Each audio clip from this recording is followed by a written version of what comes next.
de l'armée. Les mutins de Bouaké ont accepté l'accord proposé par le gouvernement pour le versement des primes réclamées, mais le retour au calme au niveau national reste précaire. Les précisions sur place d'Arnaud Froger.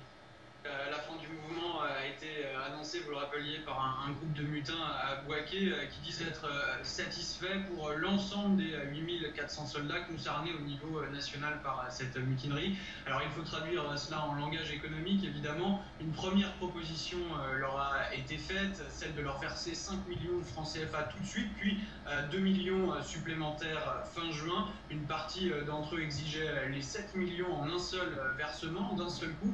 C'est l'équivalent d'un peu plus de 10 000 euros par soldat, soit en fait l'intégralité du reliquat de primes qu'il réclamait. Quoi qu'il en soit, il faut effectivement être prudent. Nous avons affaire à un mouvement décentralisé, sans véritable chef.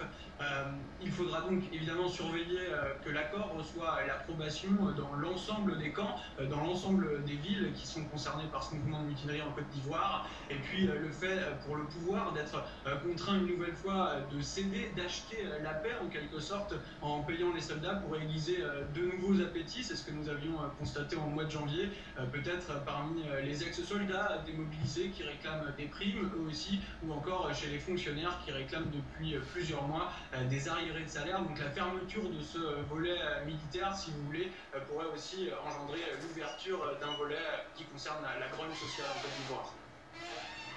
La Maison-Blanche dément, le Kremlin dément.